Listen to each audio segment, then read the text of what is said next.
What is the meaning of welcome home? It's a complicated question, especially for Vietnam veterans. My whole life changed at age 18.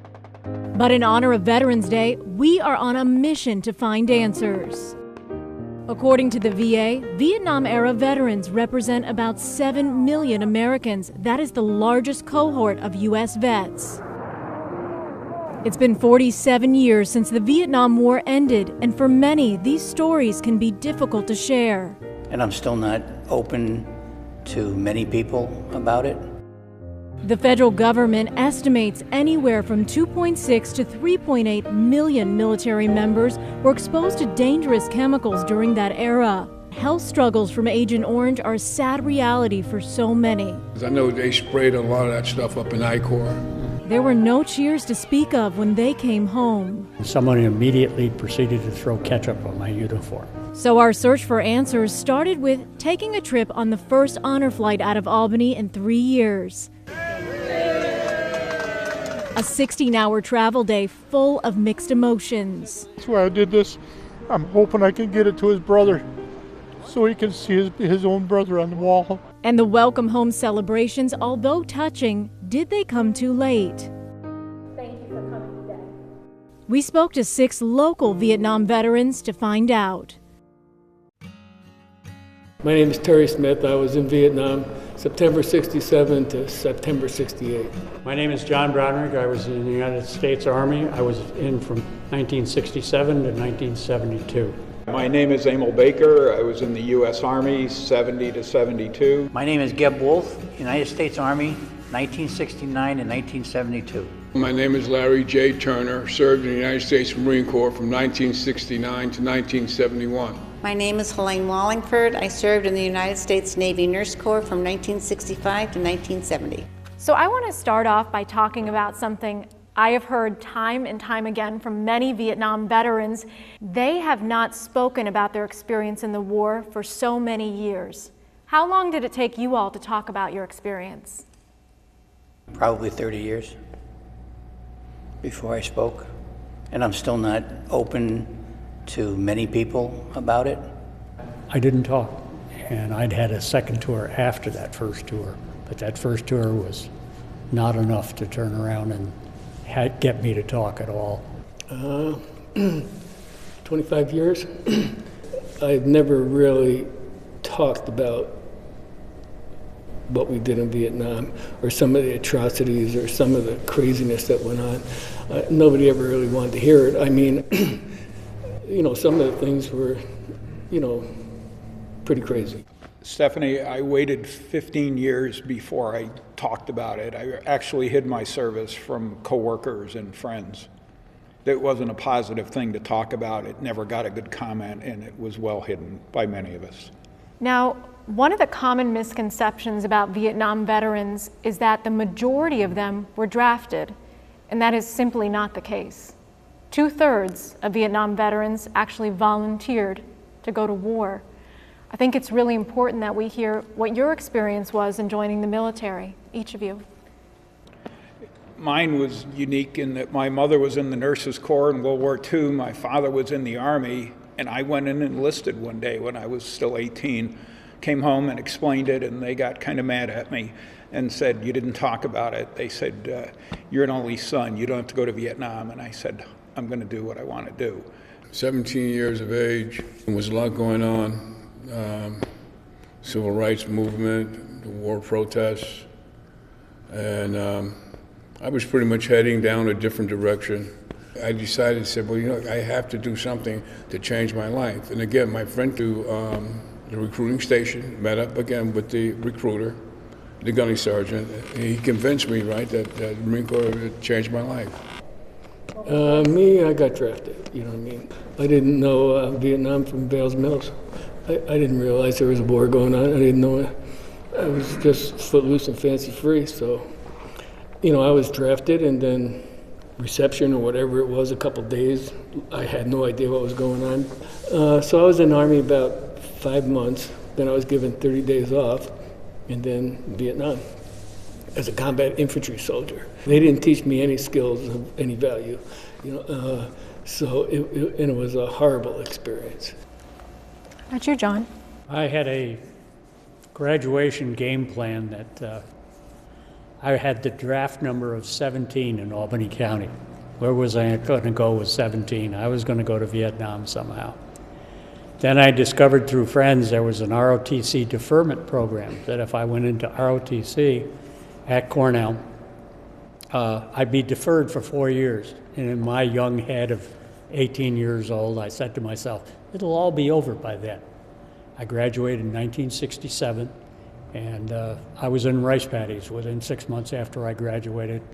I was a 20-year-old college nursing student, and the Navy recruiters came on campus and were trying to recruit student nurses, and it sounded wonderful to me. So I joined the Navy in one of their scholarship programs. I got out of college in '65 and went on active duty at that time. My first duty station was in Pensacola, Florida, and I was there for 2 years, and by that time Vietnam was roaring. So when I was transferred, that's where I went, was to Yokosuka, Japan, for all the combat wounded sent there. I was 18 in fear of getting a draft notice. I qualified for OCS, or Warrant Officer Flight Training. Flying helicopters sounded like a thing that would be kind of cool, and I enjoyed aviation as a hobby as a kid, a younger kid, and at 18, I was in for it. I was going. Landing in Vietnam. To be honest, I was scared. Some spent their days in Hueys, others in rice paddies. Coming up on Veterans Voices, the memories that took them years to share.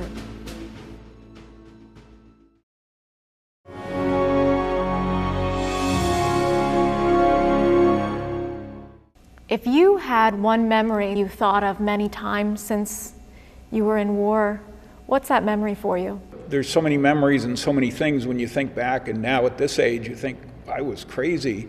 We adjusted to it and we found that was the norm. And I think that in later life helped most of us to realize if we could get through that, we'll get through anything. You realize at the time that there's no other way to deal with it, so you have to adjust to it and you have to find yourself able to function in it, or you're going to get killed just out of fear. Survival. Yes, exactly. I think I came back a stronger patriot than I did when I left. One of the most gratifying things that I did over there was on a Thanksgiving Day. We were asked if we could bring hot meals out to the guys in the field. We picked our way up through the side of the mountain until we found the unit and then brought out the hot food to them, and we would lower it from the helicopter down to them. That was one of the most satisfying things I've done. Combat-wise, there was a lot of situations that are memorable, but those aren't really, they're sad in a way, but they all added to my experience level, and I had fond memories. They weren't all bad memories in Vietnam, but that's my outlook anyway. Did anyone else have a very different experience? Me. They brought me a dinner on Thanksgiving, the helicopters. And I no sooner got it than we got hit. You know what I mean? And I just took it and I put it right on the ground, upside down. You know what I mean? Like, we didn't get food like that very often. And then when we did get it, it was something special. And they just waited until that opportune time when they know we'd be hanging out, and that's when they start shooting at us. You know what I mean? So like, it's like, pick up the gun or eat dinner. I mean, I really would have wanted to eat dinner, but that had to go, and it was time to go back. That's what it was like for me. The good memories are few and far between. Yeah. Mostly it's tough memories. I guess that's true. Tough memories. Yeah. I remember one night I had caught guard duty. When I got to my house entrance, I seen my friend. He was on the deck, and he was kicking, foaming at the mouth, eyes rolling back. To be honest, I was scared.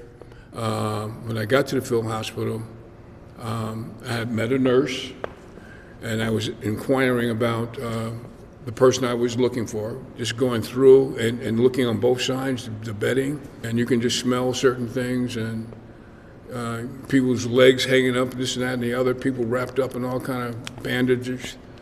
And I'll never forget that. I'd like to build on what Larry said a little bit about his friend. So when they got to us at the Naval Hospital, they'd had their initial care at the field hospital in Vietnam. And we either mended them enough to go back in country, or we stabilized them further that they could come home, or they didn't make it. And there are still some of those boys that are embedded in my memory. What their life was going to be like when they got home, the outlook was not real good. And I always thought about the families that we were sending these young boys, and they were young boys, home to. Coming home to an angry America. We got into the San Francisco airport, and someone immediately proceeded to throw ketchup on my uniform. The lasting impact both mentally and physically on these vets.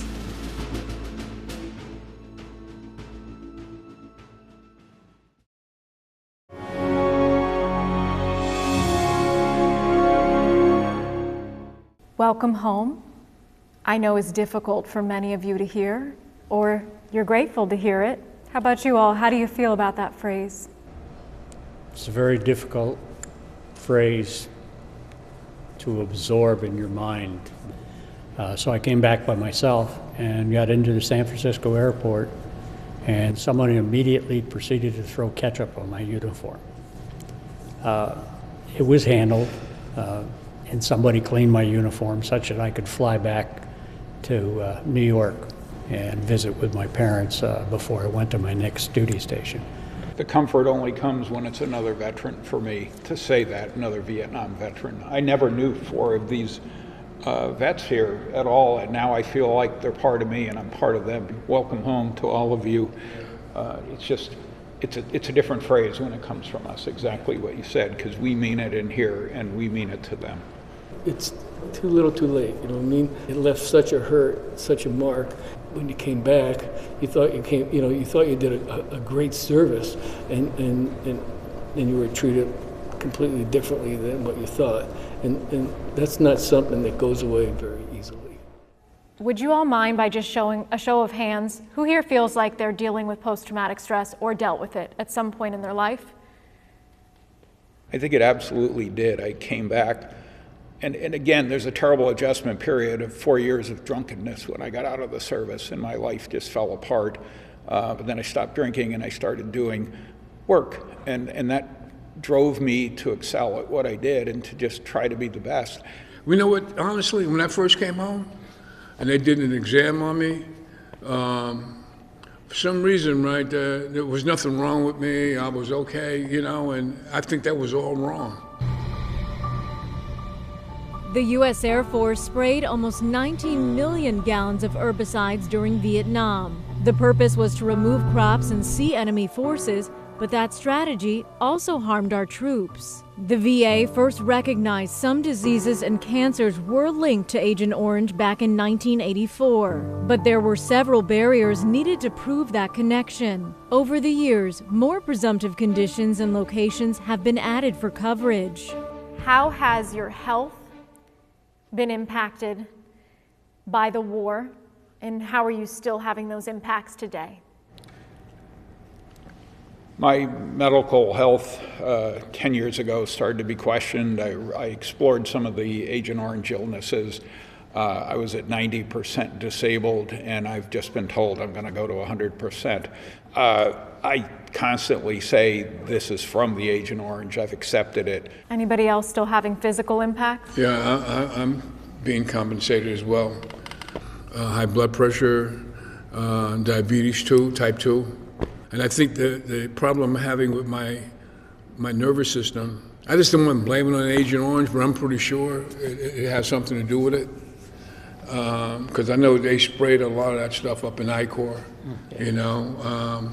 The way I got the benefits was I went in to get the discount for Home Depot, and they did the run-up on me, and then they found out, well, you get Agent Orange. So. Right.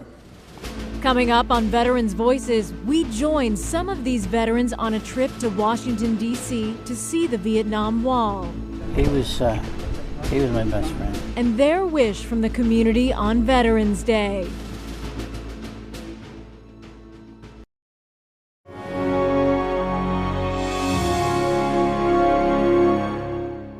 Time may not heal all wounds, but it has changed the way Vietnam veterans are treated here in America. Proof of that is an initiative called the Honor Flight. Just last month, over 100 local veterans traveled to Washington, D.C. to visit the Vietnam Wall. We joined that group of veterans on the very first honor flight out of Albany International Airport in over 3 years. And it all started with a hero's send-off.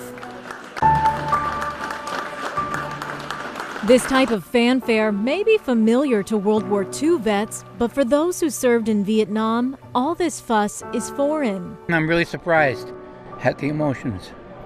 I didn't think it would be that way. This trip is a first for Geb Wolf, a former aircraft commander serving during Vietnam. I'm most looking forward to going to the wall and seeing my friends. But Geb isn't taking the journey alone. His 20-year-old grandson, Jack Murphy, is by his side. He's the reason that I wanted to join the Army. Never seen him anything other than kind of, I don't know how to... Stoic. Yeah, stoic. But today is different. We wave goodbye to Albany. Hi, my name is Greg. I've been asked to ride on this bus today. Who asked you? Laughter and some mild heckling filled our journey to D.C. The people on the other bus. Our first stop, taking in the sights of the World War II Memorial. And getting close for a photo op underneath the Washington Monument. Forward! March! Then to Arlington National Cemetery for the changing of the guard at the Tomb of the Unknown Soldier. That scuff, a small breach of protocol to salute our group of veterans. I returned to my seatmate, Terry Smith, who opened up about his time as a combat infantry soldier in Vietnam. The living conditions were worse than being shot at. It made me feel, like an animal. Every day then you got up again and wore the same clothes, shaved out of your helmet, brushed your teeth out of your helmet. Our last stop, the Vietnam Wall, was fast approaching. Terry says he doesn't know how to feel. I've seen a lot of guys killed. I've seen a lot of guys hurt. I wanted to keep my name off that wall, so the best thing for me to do is just, be reverent and get out.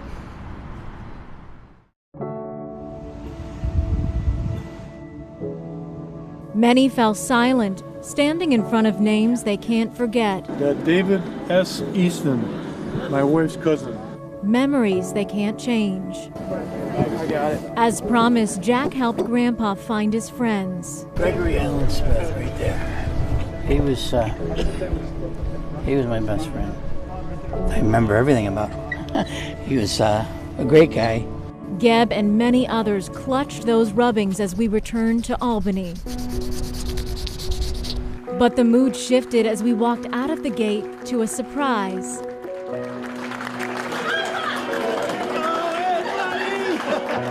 Families embraced, grandkids proudly held up signs.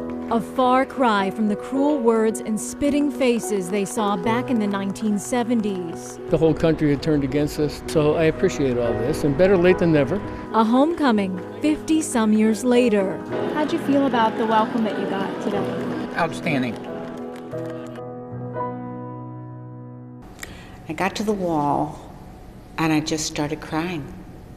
Just started. I couldn't stop it. And I was so surprised at my reaction. And of course, one of the docents there said, "Welcome home." And that just brought the tears, even stronger.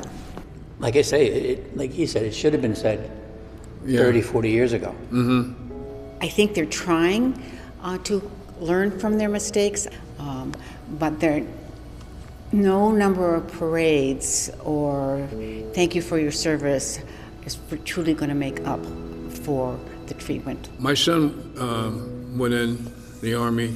The important thing is we don't want that to happen to the young veterans, what we experience. So it's important, that we not let that happen to them, the Iraqi and Afghan vets. It's more important to me to see the current and the younger veterans and the ones still in the military being respected. I know they can't fix what happened to us, but to see how they're treated, it's more important than saying welcome home to me. You've brought up the Afghanistan-Iraqi war veterans. That's really important to you, right? But I've also heard a mention of the World War II veterans, because that's who you looked up to many times. Oh yeah, we grew up with them. They saved the world. Now, we call them the greatest generation. You all are the most prevalent group of veterans at this point. What do you want your name to be? What would you hope that your lasting mark is on the world? We were the vanguard of veterans that were poorly treated, and it should never be done again. We want to be the last veterans that are treated badly and that are disrespected, and we want all veterans and all military going forward to be respected, honored, and welcomed. Perhaps the veterans that made a difference. To our veterans watching, thank you for your sacrifice and defending our freedoms we enjoy each and every day. From all of us here at News 10, Happy Veterans Day.